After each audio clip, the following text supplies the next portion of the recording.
How do you prevent organic materials that break down inside the pond becoming sludge? And what can you do if you inherit a pond that has been neglected for years? G'day, my name is Kev.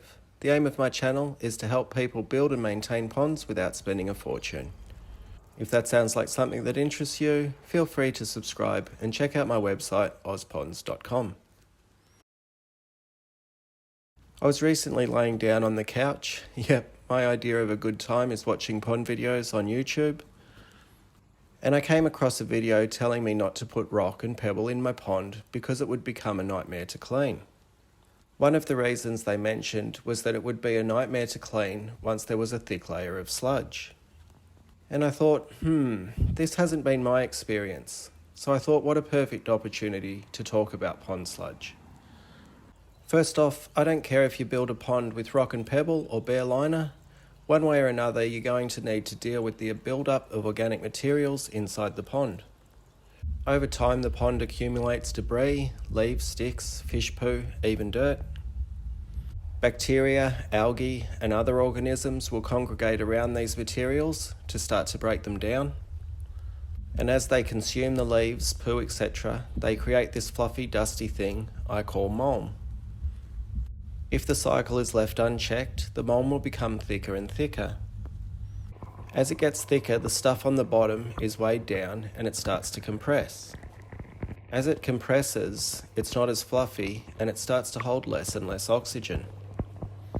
Less oxygen means that the bacteria and organisms breaking down the organics become less efficient and the accumulation of muck starts to accelerate.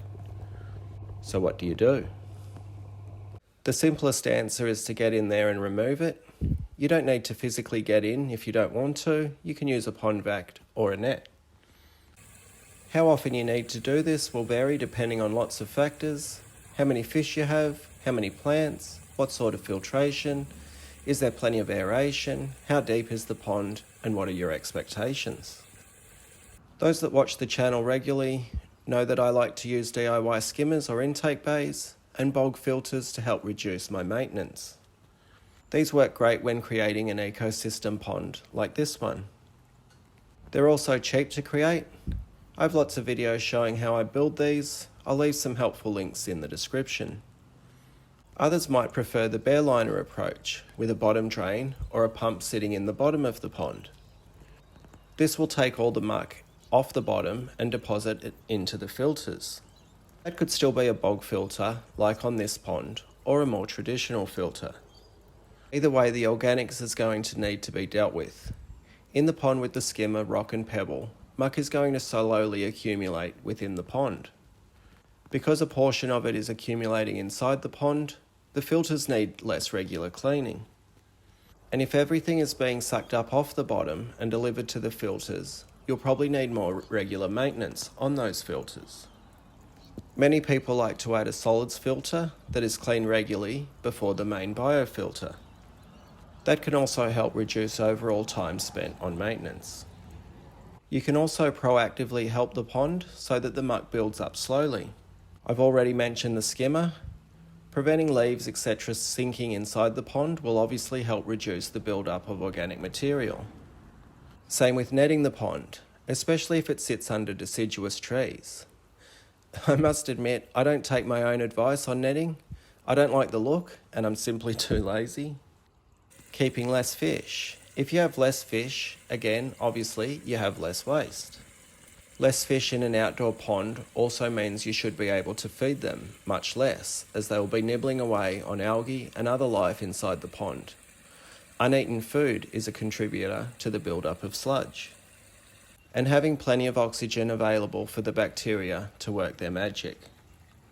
The bacteria and organisms that eat sludge thrive in oxygen-rich environments, so making sure it's constantly available will make them more efficient and help reduce the overall build-up of the sludge.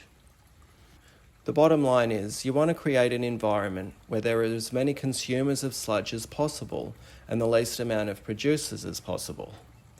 So if you have or have inherited a pond that has been neglected a bit and you want to make it pretty again, you would start by physically removing as much of the build-up of sludge as possible.